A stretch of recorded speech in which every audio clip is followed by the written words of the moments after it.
नमस्कार, स्वागत है आपका IIT न्यूज स्वदेश देख रहे हैं आप और मैं हूं आपके साथ गुड मॉर्निंग स्वदेश लेकर खबरों वाले शेयरों की पूरी डिटेल आपको हम देंगे और ब्रोकरेज की कहां नजर ये भी बताएंगे। लेकिन इसके पहले जरा ये देख लेते हैं कि ग्लोबल बाजारों से मूड कैसा है।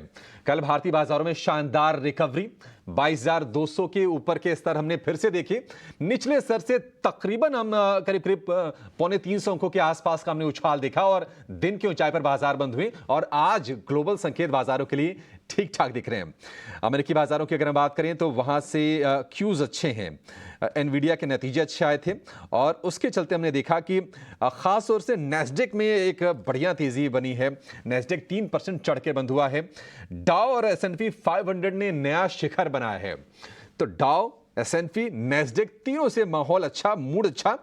और Q4 में अगर हम एनवीडिया की बात करें तो आय में 265% का उछाल हमें देखने को मिला है और इसके चलते ही नैस्डैक में जोश आए। तो निश्चित तौर पर आज भारतीय बाजार में IT शेयरों पर आपकी खास नजर होनी चाहिए क्योंकि डायरेक्टली लिंक्ड है कहीं ना कहीं अमेरिकी बाजारों के सेंटिमेंट से। CFRA ने एनवीडिया का लक्ष्य बढ़ाकर $840 कर दिया है। तो क्यूज अच्छे हैं। अगर हम एशियाई क्यूज की बात करें तो आज हम देख रहे हैं कि गिफ्ट निफ्टी में करीब करीब 60 अंकों की बढ़त है। 22,240 के आसपास है गिफ्ट निफ्टी। चीन और हांगकांग, जिससे हम ये संकेत लेते हैं खासतौर से हांगकांग से, वहां के बाजारों में भी बढ़त है। हालांकि जापान के बाजार आज बंद है एम्परर्स डे के मौके पर। लेकिन अगर हम क्रूड की बात करें तो क्रूड एक दायरे में ही कहीं ना कहीं $83-84 के बीच कारोबार हो रहा है। तो क्रूड को लेकर कोई टेंशन नहीं। अमेरिका संकेत अच्छे, यहां तक कि फ्यूचर्स में भी शुरुआत अमेरिकी बाजारों में ठीक ठाक हुई है। डॉव फ्यूचर्स इस वक्त 30 अंकों की हल्की सी बढ़त ही सही लेकिन बढ़त के साथ कारोबार कर रहा है। तो भारतीय बाजारों के लिए संकेत ये कैसे हैं? आज क्या कल की जो हम आखिरी के 2 घंटे में हमने रिकवरी देखी, क्या उस रिकवरी को हम टिका कर रख पाएंगे? आज हफ्ते का आखिरी कारोबारी दिन भी है, ये सब कुछ समझेंगे। लेकिन पहले ये बता देते हैं आपको कि FIs और DI से संकेत कैसे इस वक्त देखने को मिल रहे हैं। कैश मार्केट में 1400 करोड़ की नेट सेलिंग है। DIs की कैश मार्केट में 1800 करोड़ रुपए की बाइंग है। FIs के इंडेक्स फ्यूचर्स में करीब 1350 करोड़ रुपए की बाइंग है और इंडेक्स ऑप्शंस की बात करें तो 2400 करोड़ रुपए की सेलिंग है। FI स्टॉक फ्यूचर्स में उन्होंने सेल किया है करीब करीब 1368 करोड़ रुपए का और स्टॉक ऑप्शंस की बात करें तो 939 करोड़ रुपए की खरीदारी की है FIs ने स्टॉक ऑप्शंस में। अब अपने सहयोगी डिम्पी कालरा को जोड़ लेते हैं और ये समझते हैं कि निफ्टी और निफ्टी बैंक के आंकड़े क्या कहते हैं, कहां पर सपोर्ट है, कहां पर रेजिस्टेंस है। Dimpy, good morning. बेहतरीन कल का हम सत्र कहेंगे, खासतौर से क्लोजिंग। हालांकि पूरे दिन अगर हम कहें ज्यादातर हिस्सा तो लाल निशान ने बीता है, लेकिन रिकवरी क्या स्मार्ट रही डिम्पी कल? आज ये बताइए कि 22,200 के ऊपर अब कौन से लेवल्स को वॉच आउट करना चाहिए, कहां नजर रहेगी? गुड मॉर्निंग अभिषेक। देखिए, कल का सेशन मार्केट के लिए, निफ्टी के लिए ज्यादा बेहतर था और कल आपको ध्यान होगा कल वीकली एक्सपायरी थी निफ्टी का, तो इसलिए इम्पैक्ट तो आपने भी देखा वो 2 बजे के बाद देखा। टिपिकल उसमें एल्गो ट्रेड लगते हैं और राइटर्स उसमें कल अच्छे से फंसे और उन राइटर्स ने ना केवल कमाल करके ये दिखाया कि वो ऑल टाइम हाई पे लेके बाजार को, बल्कि डेज हाई पे भी जाके बंद किया निफ्टी को। जबकि अगर आप बैंक निफ्टी देखेंगे तो बकायदा वो लाल निशान में बंद हुआ, करीब 99 पॉइंट नीचे जाके बंद हुआ था। तो ये डाइवर्जेंस था कि निफ्टी और बैंक निफ्टी का टिपिकली आपको मार्केट के अंदर बनते हुए दिखा है। 2 चीज बड़ी इंपॉर्टेंट है जो मैं आपके सामने रखना चाहता हूँ। पहला पॉइंट है कि निफ्टी के अंदर ओपन इंटरेस्ट अभी भी काफी हाई है, करीब 2-2.25 लाख का कॉन्ट्रैक्ट अभी भी ओपन खड़े हुए हैं और क्योंकि कल 22,200 वाले लोग फंसे हैं तो उनको भी बाहर निकलना होगा, लेकिन आज उनके लिए फर्स्ट डे है, थोड़ा आगे आगे करके चले। बट हाँ, ये अपनी वो लेवल्स को जरूर मेंटेन करेगा क्योंकि वो बड़ी हिम्मत करके शॉर्ट्स को बाहर निकाल के यहाँ तक पहुंचा है। इसलिए उसका जो पहला टारगेट होगा वो कहीं भी आप ये समझ सकते हैं कि 22,100 22,000 का एक नियर बाय सपोर्ट है और टारगेट के लिए अब नए हाई है तो अब 300 350 आप मान सकते हैं फिबोनाची के अकॉर्डिंग। दूसरा बात, जिनको भी नया लेना है माल, उनको थोड़ा इस चीज को सोच के लेना चाहिए कि उनका रिस्क रिवॉर्ड थोड़ा 1:1 का बनेगा क्योंकि मार्केट ऑल टाइम हाई पे खड़ा है, इसलिए पुराने वालों का कंफर्ट ज्यादा है। आते हैं बैंक निफ्टी पे। बैंक निफ्टी के अंदर कल 12% का ओआई शेडिंग हुई है और उसका जो ओपन इंटरेस्ट है ना वो 1.56 लाख का हो गया है कॉन्ट्रैक्ट का। ये ना बिल्कुल फूल के जैसे हो चुका है, बिल्कुल हल्का हो चुका है। अब इसके अंदर जो रंग भरा जाएगा बैंक निफ्टी वैसे ही रंग दिखाएगा। अगर आपने इसमें लाल रंग भरा तो ये गिरता जाएगा और अगर इसके अंदर हरा रंग आया तो ये उड़ता जाएगा। तो इसलिए एक्सपायरी का जो इम्पैक्ट है टिपिकली जो अगले हफ्ते होगी उसमें बैंक निफ्टी आपको ज्यादा जलवा दिखाएगा। निफ्टी ऑलरेडी अपना काम कर चुका है, तो इसलिए बैंक निफ्टी पे ज्यादा वॉलिटिलिटी, ज्यादा ट्रेड होगा और ज्यादा एक्शन होगा तो आप इसके लिए थोड़ा प्रिपेयर रहिएगा। और जैसे मैंने कहा कि बिल्कुल लीन लॉस पे आ चुका है ये, इसको ऊपर और नीचे करने के लिए आज का दिन चाहिए। अगर आज का दिन बैंक निफ्टी अपने आप को संभाले और 47,000 के ऊपर क्लोज कर दे, तो फिर ये अगली सीरीज में यानी कि कंट्रोल होते होते ये करीब 48,000 जाने की भी कैपेसिटी रखता है। क्योंकि कल आप जब हाई चला रहे थे तो आपने ऑल टाइम हाई निफ्टी का चलाया, बैंक निफ्टी का नहीं चलाया। और पिछले 3 बार आप यही काम कर चुके हो कि आपने बैंक निफ्टी का ऑल टाइम हाई नहीं चलाया। तो इसको थोड़ा एक गुस्सा सा है और ये हो सकता है अपने गुस्से को इस बार डेरिवेटिव एक्सपायरी में पूरा करे। लेकिन उसके लिए कंडीशन है कि 47,000 के ऊपर बंद होना चाहिए और थोड़ी ट्रैपिंग फास्ट आनी चाहिए। पुट कॉल रेशियो के हिसाब से दोनों ही इंडाइसेस फेयर वैल्यू पे है, एक एक के ऊपर पीसीआर चल रहा है। एफआईएस की कल लॉन्ग पोजीशन 2% से और बढ़ी है। ये 50% तक बढ़ेगी तो कुछ नहीं होगा, आप नया हाई पे नया हाई बनाते जाएंगे। लेकिन 50% पे फिर डिसाइसिव होगा कि ये वापस कवर करेंगे या फिर और बढ़ाएंगे। तो ये बड़ा इंपॉर्टेंट होगा एफआईएस का रोल। अभी तो खैर 44% है, तो 6% की गुंजाइश अभी भी आपके पास और रहेगी। रही बात एफ एंड वाले बैन शेयर की, 15 शेयर एफ एंड बैन में है, एंजाइटी का लेवल चरम पर है, तो इसलिए थोड़ा देख के ट्रेड करें, खासकर एफ एंड वाले शेयर में। ठीक है, एफएनओ वाले शेयर्स को थोड़ा सा देख के वॉच करके ट्रेड कीजिए। लेकिन निफ्टी बैंक और निफ्टी की चाल बिल्कुल अलग अलग है, और वो अलग इसलिए इस वजह से क्योंकि निफ्टी बैंक चलेगा कैसे। अगर एचडीएफसी बैंक लाल निशान में हो, कोटक बैंक नीचे हो, वहाँ से अगर प्रेशर हो तो थोड़ा सा मुश्किल हो जाता है। इनफैक्ट एसबीआई के शेयर में भी कल हमने करीब करीब 0.25% के आसपास की कमजोरी देखी। निफ्टी क्यों चला? क्योंकि आईटी शेयर चल रहे थे, चौतरफा चल रहे थे। कल एचसीएल टेक में 3% की तेजी रही। इसके अलावा टीसीएस में 2.5% की, टेक महिंद्रा में 2.5% की, विप्रो का शेयर भी चला। तो आईटी शेयरों के लिए जो कह सकते हैं कि बारूद है, थोड़ा सा अलग है, इसलिए वो चल रहे हैं। ऑटो स्टॉक्स में लगातार मोमेंटम है। हमने कल बजाज ऑटो में देखा कि करीब करीब 3.25% की तेजी रही, निफ्टी का ये टॉप गेनर रहा। इसके अलावा आयशर, एमएनएम, ये तमाम शेयर चलते हुए दिखाई दिए। और बाजार अगर ऊपर गया, रिकॉर्ड हाइस बनाए कल भी, तो उसके पीछे बड़ी वजह यह भी थी कि रिलायंस का कल सपोर्ट था। रिलायंस पे कल 1% के आसपास की बढ़िया तेजी थी। इसके चलते कल हमने 162 अंक ऊपर की क्लोजिंग देखी है निफ्टी में। लेकिन निफ्टी बैंक देखना होगा कि उसकी चाल कैसी रहती है।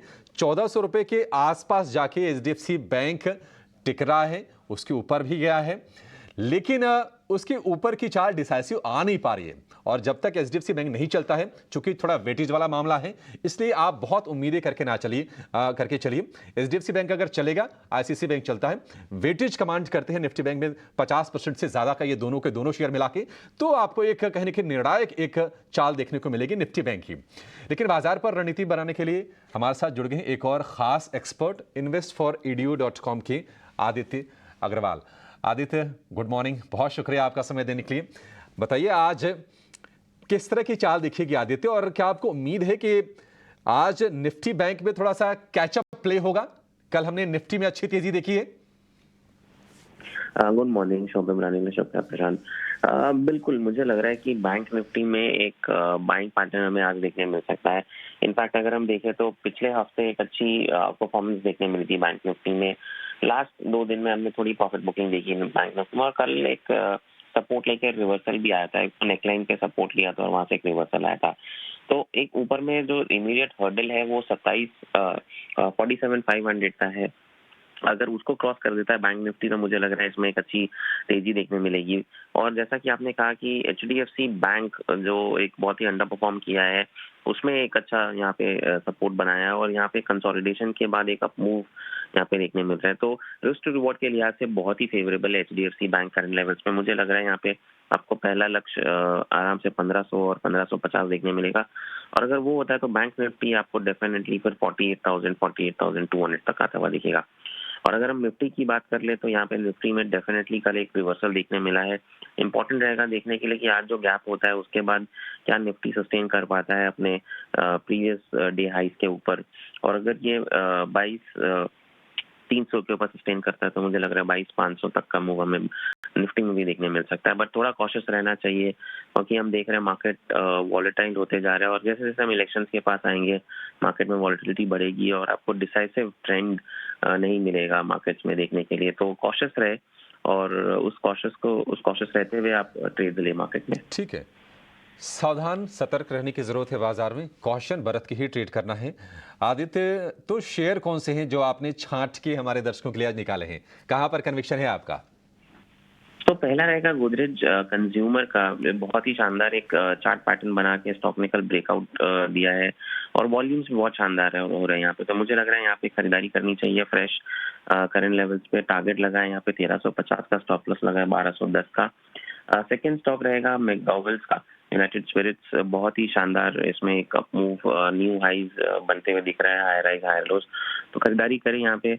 2220 का टारगेट लगा है और ऊपर में, और नीचे स्टॉप लॉस लगा है 1130 का। ठीक है, यूनाइटेड स्पिरिट्स आदित्य की तरफ से, और Godrej CP, Godrej consumer products, ये भी उनके शेयर हैं। टारगेट 1350 का, स्टॉप लॉस 1210 रुपए का। तो दो के दो शेयर कहीं ना कहीं कंजम्पशन वाले स्पेस से निकल के आ रहे हैं आदित्य की तरफ से। अब ज़रा ये समझ लेते हैं कि आज खबरों के दम पर कौन से शेयर एक्शन आज दिखाएंगे, कहाँ तेज़ी या फिर कहाँ पर मंदी आज हो सकती है। शरद हमारे साथ हैं रोज़ की तरह। शरद, गुड मॉर्निंग। बताइए कहाँ फोकस होगा आज खबरों के दम पर। गुड मॉर्निंग अभिषेक, और आपका स्वागत है मुंबई के स्टूडियोज़ में। बहुत दिन बाद आप आए हैं। और सबसे पहला स्टॉक रहेगा हमारे नज़र में, वो है वोडाफोन आइडिया। 27 फरवरी को जो है कंपनी जो है मल करने वाली है फंड रेज के लिए। अब याद रखिए इसमें जो है इंडस टावर्स को भी फ़ायदा हो सकता है, बिकॉज इनके जो है डेट जो है वोडाफोन आइडिया में इन्होंने इन्वेस्ट किया है। मोरपेन लैब्स छोटी कंपनी है, लेकिन 350 करोड़ का QIP की अप्रूवल आ चुकी है। वही ICICI bank, specially ICICI security, अगर आप शेयर होल्डर है तो आपके लिए एक इंपॉर्टेंट डेट है, क्योंकि बोर्ड जो है 27 फरवरी को मीट करेगी, जहाँ पे वो कंसिडर करेगी डी लिस्टिंग करने के लिए ICICI सिक्योरिटीज़ के लिए। इसके बाद क्या होगा, जो इक्विटी शेयर्स है बैंक के, वो पब्लिक शेयर होल्डर जो ICICI सिक्योरिटीज़ के, उन्हें मिलने वाला, और यहाँ पे कैंसिलेशन होगा। यूरेका फोर्ब्स, कल 10% स्टेक प्रमोटर्स ने बिकवा ली थी लगभग 1000 करोड़ रुपए का, लेकिन जो फॉरेन बायर्स आए हैं जैसे कि बोफा, गोल्डमैन सैक्स, सोसाइटी जनरल और डोमेस्टिक म्यूचुअल फंड्स ने अच्छी अब्जॉर्प्शन ली है। प्रताप स्नैक्स, कल स्टॉक में जो है तेज़ी भी देखने मिली थी। रिपोर्ट्स आ रही थी कि पीक 15 पार्टनर्स की जो स्टेक है वो ITC खरीद सकती है, इसकी बातचीत चल रही थी। और यहाँ पे क्लैरिफिकेशन आया कि कंपनी जो है एटलीस्ट वो ITC के साथ कोई नेगोशिएशंस नहीं कर रही है। टाइटन भी फोकस में रहेगा। अबू धाबी इन्वेस्टमेंट अथॉरिटी और बड़े FIs के साथ उनका मीटिंग है 26 फरवरी से 1 मार्च तक का। और इम्पॉर्टेंटली कल रिपोर्ट्स आ रहे हैं कि आदित्य बिरला ग्रुप जो है ब्रांडेड ज्वेलरी में एंट्री करेगा, और लगभग 5000 करोड़ का जो इन्वेस्टमेंट होगा, जुलाई में ये स्टार्ट होगा। तो पहला बार डिसरप्शन हो रहा है ज्वेलरी मार्केट में, और दूसरा बात इंपॉर्टेंटली टाइटन भी बड़े दिग्गज इन्वेस्टर्स से मिल रहे हैं। तो ये एक इंटरेस्टिंग स्पेस है जहाँ पे हम फोकस करेंगे। दो अहम बैंक हैं FNO सेगमेंट में जो आज जो है मूवमेंट अच्छी देख सकते हैं, ऊपर नीचे वॉलेटिलिटी आ सकती है। लेकिन बंधन बैंक बात करें तो यहाँ पे राजीव मंत्री को जो है CFO अपॉइंट किया गया है, और ये इंपॉर्टेंट इसलिए है क्योंकि एक्स CFO सिटी इंडिया के रह चुके हैं 3 साल के लिए। इसके अलावा लीडरशिप पोजीशंस जो है ट्रांस यूनियन सिविल और स्टैंडर्ड चार्टर्ड बैंक में भी है। तो एक अच्छे मैनेजमेंट की जो है हायरिंग हुई है बंधन बैंक में, तो एक री रेटिंग भी स्टॉक में देखने मिल सकती है।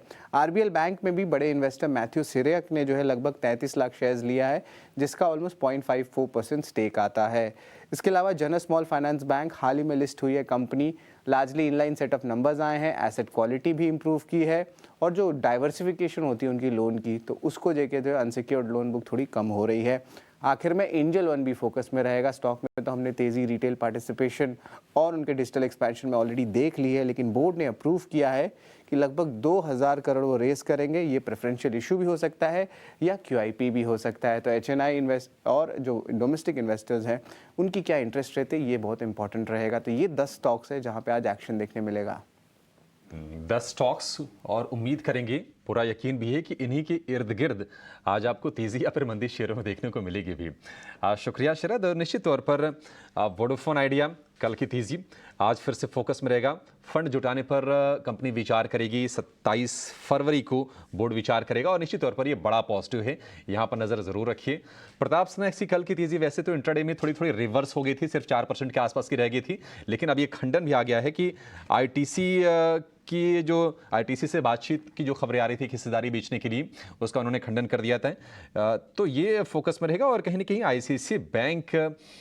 ICICI सिक्योरिटीज़ की डीलिस्टिंग पर 27 फरवरी को विचार होगा, तो यहाँ पर भी आप नज़र रखे चलिए।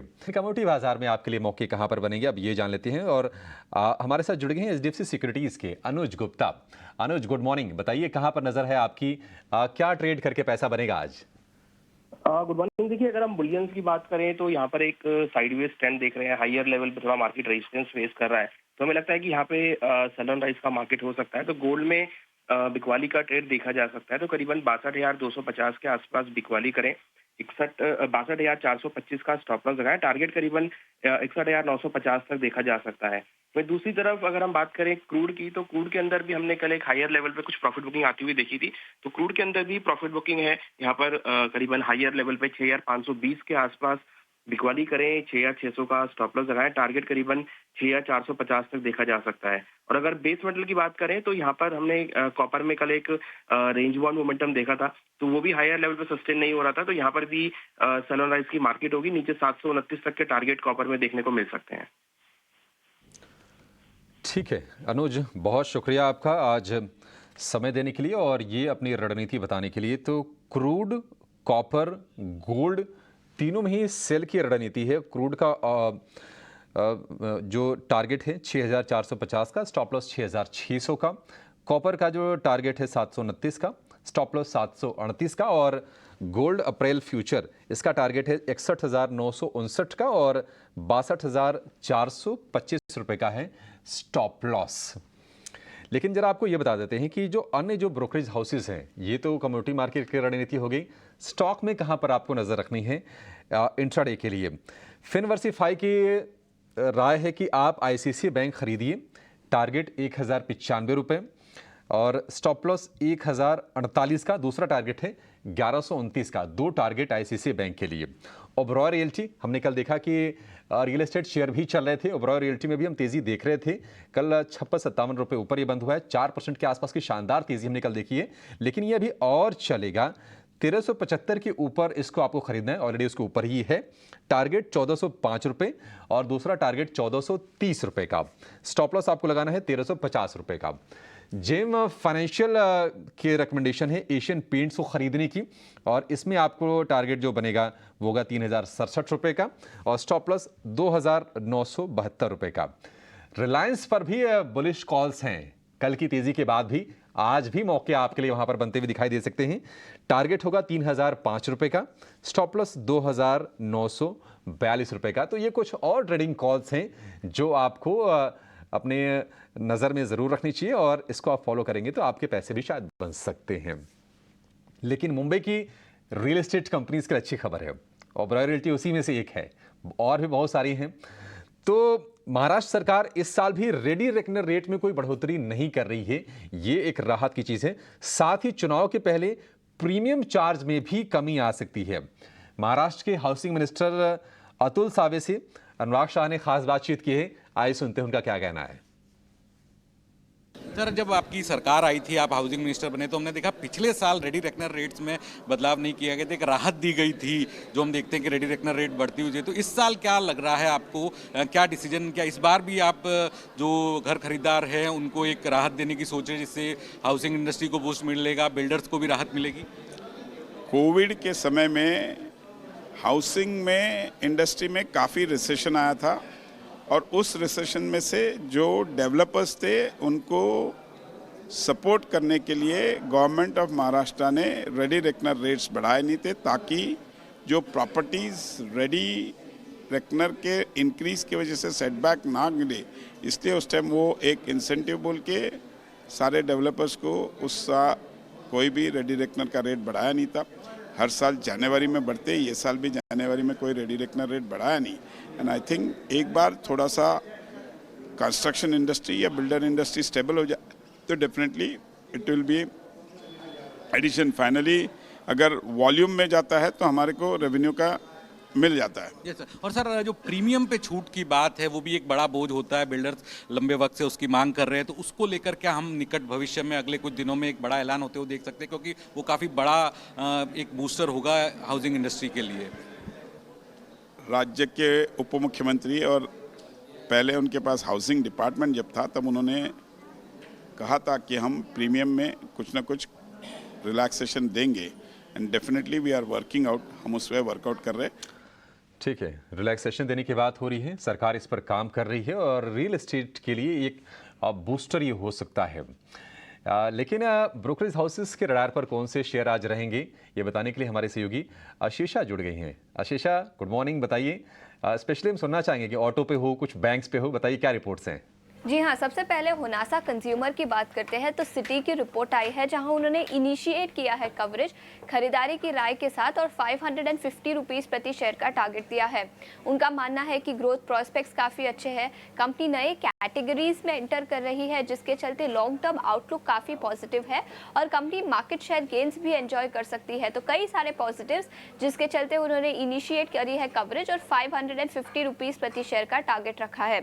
इसके अलावा एबीबी की बात करते हैं, नतीजे आए थे 2 दिन पहले, 2 दिनों में स्टॉक में अच्छी तेजी देखने को मिली और उसी के चलते डाउनग्रेड आता हुआ नजर आया। एक्सिस ने अब डाउनग्रेड कर दिया है एबीबी को, रिड्यूस की रेटिंग दी है। उनका मानना है कि 2 दिनों में स्टॉक काफी चल गया और वैल्यूएशंस की बात करें तो स्टॉक अब एक्सपेंसिव नजर आ रहा है जिसके चलते उन्होंने स्टॉक को डाउनग्रेड कर दिया है और रिड्यूस की रेटिंग दी है।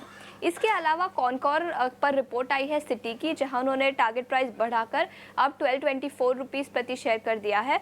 उन्होंने अपने ईपीएस एस्टिमेट्स भी बढ़ाए हैं। उनका मानना है कि प्राइवेटाइजेशन जनरल इलेक्शंस के बाद हो सकता है। अभी के लिए 1224 रुपीज़ प्रति शेयर का टारगेट सिटी से कॉनकॉर पर। इसके अलावा फिनिक्स मिल्स की बात करते हैं, जहां सिटी ने टारगेट प्राइस बढ़ाकर अब 3352 रुपीज़ प्रति शेयर कर दिया है। उनका टॉप पिक है रियल एस्टेट सेक्टर से और उन्होंने अपने ईपीएस एस्टिमेट्स भी बढ़ाए हैं। तो पॉजिटिव रिपोर्ट जिसके चलते फिनिक्स मिल्स पर भी स्ट्रीट की नजर रहेगी। तमाम रिपोर्ट्स जिसके दम पर आज शेयरों में एक्शन देखने को जरूर मिलेगा। आशीषा, बहुत शुक्रिया आपका। चलिए इशू को फिलहाल यहाँ पर समेटेंगे।